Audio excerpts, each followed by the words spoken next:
SIR তালিকা প্রকাশকে কেন্দ্র করে বীরভূম জেলার রাজনৈতিক মহলে একাধিক জল্পনা তৈরি হয়েছিল। প্রথম তালিকায় নাম না থাকায় বিরোধীরা সরব হয়ে এবং জেলা পরিষদের সভাধিপতি কাজল শেখকে কটাক্ষ করতে শুরু করে।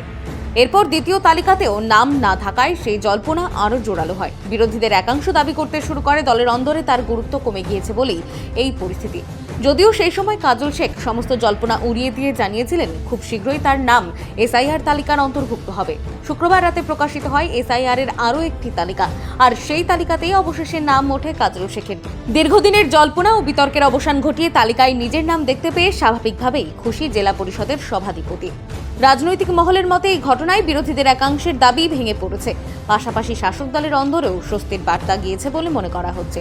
এখন দেখার এই ইস্যুকে ঘিরে আগামী দিনে বীরভূমের রাজনীতিতে নতুন করে কোনো প্রভাব পড়ে কিনা। দেখুন, এর আগেও আপনারা এই বিষয়টা নিয়ে অনেকবার প্রশ্ন করেছেন।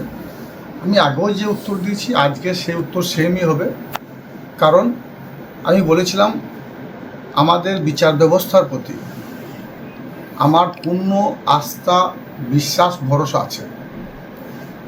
যদিও বিজেপি চেয়েছিল নির্বাচন কমিশনকে কাজে লাগিয়ে সারা বাংলার যারা ভোটার তারা যেন তাদের গণতান্ত্রিক অধিকার, সাংবিধানিক অধিকার, ভোটাধিকার প্রয়োগের অধিকার প্রয়োগ করতে না পারে, কিন্তু আমাদের রাজ্যের বাংলার বাঘিনী, বাংলার মা, বঙ্গজননী মাননীয় মুখ্যমন্ত্রী মাননীয় মমতা বন্দ্যোপাধ্যায় সুপ্রিম কোর্টে গিয়ে সওয়াল জবাবের ভিত্তিতে তিনি এটা প্রমাণ করে দিয়েছেন যে নির্বাচন কমিশন যাকে বিজেপি কাজে লাগাচ্ছে তার কোনো দায়িত্ব থাকবে না।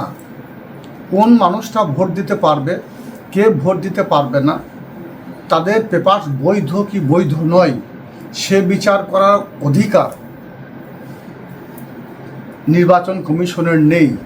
সে বিচার করার অধিকার মহামান্য আদালতকে দেওয়া হয়েছে। স্বভাবতই আদালতের প্রতি পূর্ণ আস্থা, বিশ্বাস, ভরসা ছিল আমার। আমাকে যেমন মাননীয় মুখ্যমন্ত্রী মাননীয় মমতা বন্দ্যোপাধ্যায় এবং আমার দলের সর্বভারতীয় তৃণমূল কংগ্রেস দলের সাধারণ সম্পাদক অভিষেক বন্দ্যোপাধ্যায় আমাকে যখন হাসান বিধানসভা কেন্দ্রের প্রার্থী হিসাবে মনোনীত করেছেন, আমি কিন্তু ডে ওয়ান থেকে প্রচার করছি, কারণ আমার বিশ্বাস ছিল যে আমার নাম আসবে। তাই আজকে দেখতে পাচ্ছি আমি 331 নম্বর সিরিয়ালে আমার নাম রয়েছে, অর্থাৎ মাননীয় মুখ্যমন্ত্রী মাননীয় মমতা বন্দ্যোপাধ্যায়, আমার দলের সেনাপতি অভিষেক বন্দ্যোপাধ্যায়, সারা বাংলার যারা প্রকৃতপক্ষে ভোটার, যাদের পূর্বপুরুষরা এ বাংলাতেই জন্মেছে, তাদের নাম থাকবে, তারা ভোট দিতে পারবে।